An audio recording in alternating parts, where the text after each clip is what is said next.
Hi Howard, great to see you again yesterday. The big items from your lesson are first of all to differentiate between what's required at setup and what is required at impact, and then a little bit more of an understanding of what impact is all about. If we take a little look at your setup first of all on the left hand side, we can see here at the start of the lesson you have strengthened your grip, you have dropped your right shoulder as per your last lesson.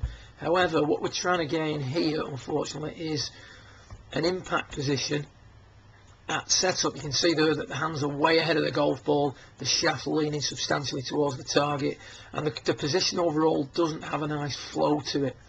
If we compare that to what we see here with Dave Toms, we can see that it's a more balanced setup position, and there's a slight kink between his left arm and the shaft of the golf club at address. So obviously at address we don't want the hands in front of the golf ball, certainly not by that amount.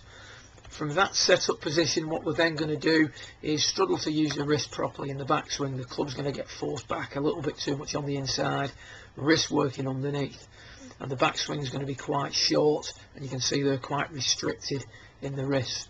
Then as we come into impact, we're going to return the shaft to a more vertical position than it was at address. If we then again take a little look at Dave Toms, what we're going to see is a backswing. Because of the setup, the club doesn't work quite as much on the inside, the hands don't work quite as much underneath. He's able to set his wrist much more in the backswing, creating a fuller backswing position at the top.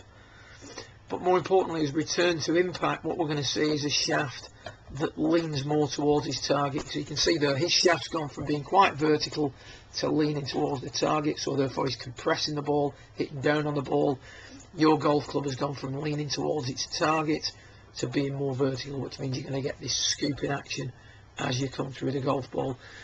Towards the end of the lesson we've got a better understanding of this, and if we have a little look at your setup now as the lesson ends, much better flow of lines here, left hand grip's much stronger, and then the key thought is to lead with the hands. So we're trying to make sure that at impact the shaft leans towards the target a little bit more. Because of that better setup position, the wrist can work better, the backswing's a little bit longer, and as you come through the shaft does return vertical, but there's not as much of a change. It's not going from way ahead of the golf ball to backing up on the way through.